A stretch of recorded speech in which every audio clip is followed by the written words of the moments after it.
Chemistry का तीसरा chapter chemical bonding.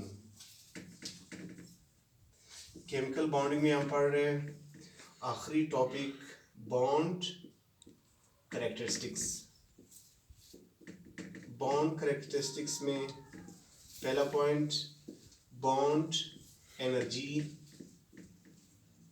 दूसरा पॉइंट बॉन्ड लेंथ, तीसरा point electro negativity, fourth one आयनिक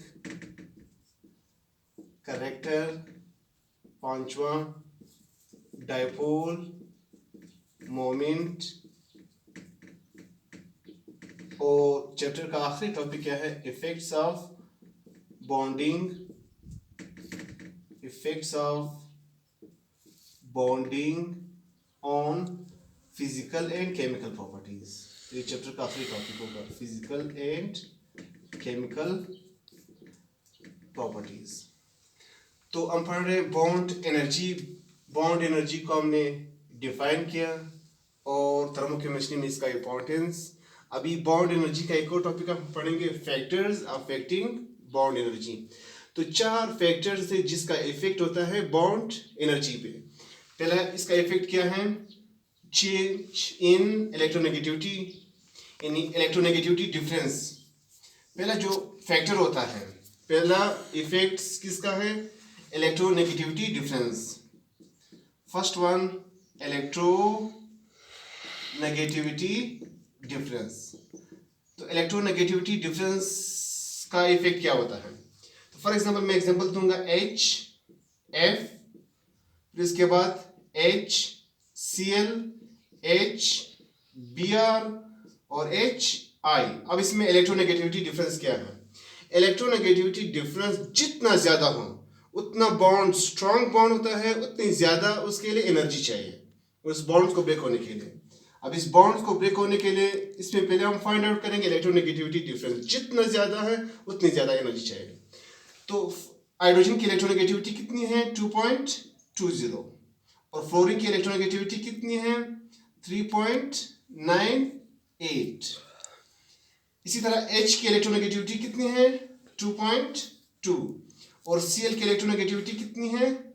3 है। H की इलेक्ट्रोनेगेटिविटी 2.20 और ब्रोमीन की 2.96 है। H की इलेक्ट्रोनेगेटिविटी 2.20 और आयोडीन की इलेक्ट्रोनेगेटिविटी 2.56 है। अब हम फाइंड आउट करेंगे कौन सा जिसकी इलेक्ट्रोनेगेटिविटी डिफरेंस ज्यादा है वो बॉन्ड स्ट्रॉन्ग बॉन्ड है, फिर उसके लिए ज्यादा एनर्जी चाहिए। तो HF यहाँ पे डिफरेंस कितना है?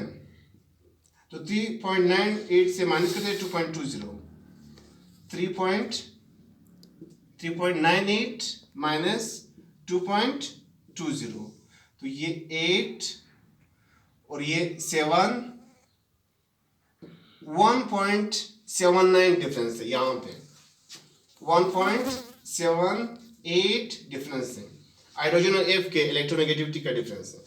सेकंड, अब 2.20 H और Cl के दरमियान डिफरेंस, तो 0 यहाँ पे 8.8 डिफरेंस है। इन दोनों के दरमियान HCl के दरमियान 0.80 का डिफरेंस है। थर्ड चेक करते हैं H और Br। H हमें मालूम है 2.20 है, Br कितना है? 2.96 है और 2.20 H का है 6, 7। तो इलेक्ट्रोनेगेटिविटी डिफरेंस कितना है? 0.76 है। और H और I का इलेक्ट्रोनेगेटिविटी डिफरेंस कितना है? 2.56, 2.20, 6, 3। तो ये डिफरेंस जो है 0.36 है। तो जिस तरह मैंने बताया था इलेक्ट्रोनेगेटिविटी डिफरेंस जितना ज्यादा हो उतना बॉन्ड स्ट्रॉन्ग बॉन्ड है, उतनी ज्यादा एनर्जी उसके लिए चाहिए। तो यहाँ पे HF को ब्रेक होने के लिए कितनी एनर्जी चाहिए? 565 किलो जूल एनर्जी चाहिए। यानी इसको ब्रेक होने के लिए, इस बॉन्ड को ब्रेक होने के लिए 565 5 किलो जूल पर मोल एनर्जी चाहिए। और HCl इलेक्ट्रोनेगेटिविटी डिफरेंस अब ऐसे ऐसा कम हो रहा है, तो बॉन्ड जो है कम पोलराइज हो रहा है, आसानी से ब्रेक हो सकते हैं, उसके लिए फिर कम एनर्जी चाहिए। तो HCl में H और Cl का जो इलेक्ट्रोनेगेटिविटी डिफरेंस है 0.80 है। अब इसके लिए 4, 3, 2 किलो जूल पर मोल एनर्जी चाहिए एक मोल बॉन्ड को ब्रेक होने के लिए। अब मजीद जो है इलेक्ट्रोनेगेटिविटी डिफरेंस कम हो रहा है, तो एनर्जी यानी उन बॉन्ड्स को, एक मोल बॉन्ड्स को ब्रेक होने के लिए फिर क्या है, कम एनर्जी चाहिए। तो HBr को ब्रेक होने के लिए 366 किलो जूल पर मोल एनर्जी चाहिए, और HI को ब्रेक होने के लिए 299 किलो जूल पर एनर्जी चाहिए, 299 किलो जूल पर मोल एनर्जी चाहिए।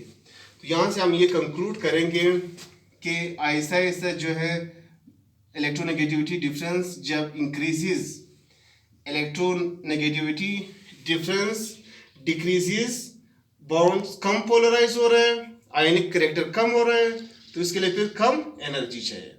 तो इलेक्ट्रोनेगेटिविटी डिफरेंस जितना ज़्यादा हो उतना ज़्यादा आयनिक करेक्टर है, वो बॉन्ड पोलराइज बॉन्ड है, उसकी पोलरिटी ज़्यादा है, उसको ब्रेक होने के लिए ज़्यादा एनर्जी चाहिए।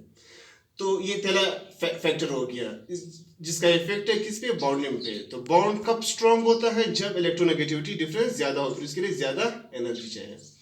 सेकेंड जो है मल्टीपल बॉन्ड्स,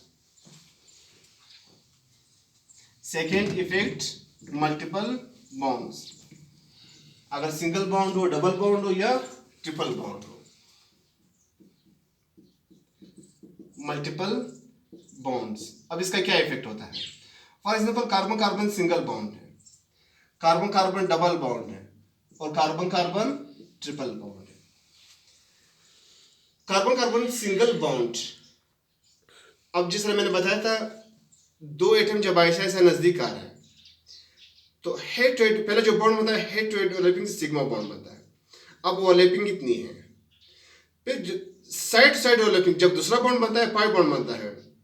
अब इसका बॉन्ड लेंथ डिक्रीजेस, इसका bond length decreases, bond length और कम हो रहा है, तो साइड टू साइड ओवरलैपिंग से पाई बॉन्ड बन गया। मगर यहाँ पे जो है बॉन्ड स्ट्रांग हो गया, फिर एक और साइड टू साइड ओवरलैपिंग से और बॉन्ड लेंथ डिक्रीजेस, 3 बॉन्ड हो गए, इतने स्ट्रांग हो गए, इसका बॉन्ड लेंथ भी डिक्रीज हुआ है, तो इसके लिए भी ज्यादा एनर्जी चाहिए। तो CC जो बॉन्ड है उसका जो बॉन्ड लेंथ है कितना है, 154 पिकोमीटर है, और यहाँ पे जो बॉन्ड लेंथ है 133 पिकोमीटर इसका बॉन्ड लेंथ है, और यहाँ पे जो बॉन्ड लेंथ है 120 पिकोमीटर है। तो जितने ज्यादा बॉन्ड, सिंगल बॉन्ड फिर डबल बॉन्ड और स्ट्रांग हो जाता है, ट्रिपल बॉन्ड और स्ट्रांग हो जाता है, तो उसकी एनर्जी मजीद इंक्रीजेज। तो इस बॉन्ड को ब्रेक होने के लिए जो एनर्जी चाहिए कितनी है, 348 किलो जूल पर मोल एनर्जी चाहिए। अब 2 बॉन्ड बन गए और स्ट्रांग हो गया, बॉन्ड डिक्रीज हुआ है, तो इसके लिए और ज्यादा एनर्जी चाहिए, 614 किलो जूल पर मोल एनर्जी चाहिए। और ट्रिपल बॉन्ड में 2 बॉन्ड और बनते हैं और स्ट्रांग हो जाता है, तो इसके लिए और स्ट्रांग एनर्जी चाहिए। कितनी एनर्जी है, 839 किलो जूल पर मोल एनर्जी चाहिए। तो सिंगल बॉन्ड जो है as compare to double bond, triple bond, इसका बॉन्ड लेंथ ज़्यादा है, आसानी से ब्रेक हो सकते हैं, कम एनर्जी चाहिए, और number of bonds, multiple bond जब बार हो रहे तो और स्ट्रांग हो जाता है, उसके लिए फिर ज़्यादा एनर्जी चाहिए। तो इफेक्ट ऑफ बॉन्डिंग। थर्ड जो इफेक्ट है बॉन्ड लेंथ का, तीसरा जो इफेक्ट होता है बॉन्ड लेंथ। अब bond length for example carbon carbon carbon carbon carbon carbon, यहाँ पे बॉन्ड लेंथ कितना है, 154 है। फिर बॉन्ड लेंथ डिक्रीजेस, जब बॉन्ड लेंथ डिक्रीजेस बॉन्ड और स्ट्रांग हो जाता है, फिर इसकी एनर्जी जो है उसको ब्रेक होने के लिए ज़्यादा एनर्जी चाहिए। तो बॉन्ड लेंथ यहाँ पे ज़्यादा है, कम एनर्जी। अब ऐसा बॉन्ड लेंथ डिक्रीजेस, एनर्जी और ज़्यादा हो रही है। बॉन्ड हालांकि वही कार्बन कार्बन है, बॉन्ड लेंथ ट्रिपल बॉन्ड की वजह से और कम हुआ है, तो इसको ब्रेक होने के लिए फिर ज़्यादा एनर्जी चाहिए, तो इसकी एनर्जी भी ज़्यादा हुई है। तो बॉन्ड लेंथ का इफेक्ट क्या है? बॉन्ड लेंथ का साइज जब डिक्रीजेस तो इसको ब्रेक होने के लिए फिर ज़्यादा एनर्जी चाहिए। आखिरी जो इफेक्ट है atomic size.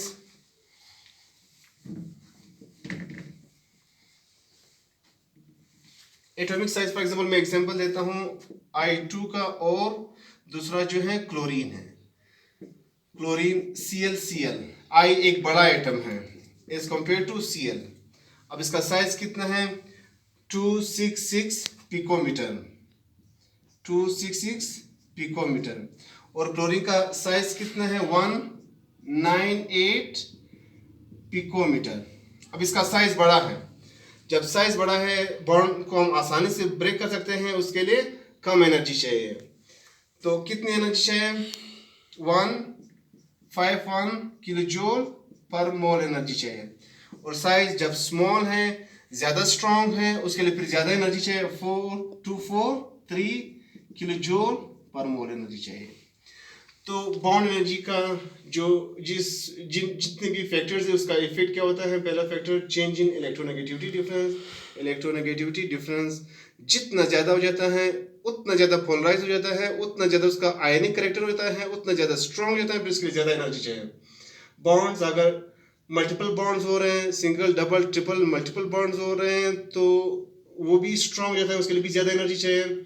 Atomic bond length अगर ज़्यादा है तो आसानी से ब्रेक हो सकता है, कम एनर्जी चाहिए। एटॉमिक साइज अगर ज़्यादा है तो आसानी से ब्रेक हो सकता है। एटॉमिक साइज क्या है? फॉर एग्जांपल एक एटम है, एक एटम का न्यूक्लियस से उसका जो आफ्टर मोस्ट शेल होता है वहाँ तक जो डिस्टेंस होता है उसको हम एटॉमिक साइज कहते हैं। तो I का एटॉमिक साइज ज़्यादा है, Cl का एटॉमिक साइज कम है। एटॉमिक साइज ज़्यादा है तो इसका जो है बॉन्ड लेंथ फिर ज़्यादा है, आसानी से ब्रेक हो सकता है, कम एनर्जी चाहिए। और एटॉमिक साइज अगर कम है, बॉन्ड लेंथ भी कम है, स्ट्रॉन्ग बॉन्ड है, तो इसके लिए फिर ज़्यादा एनर्जी चाहिए।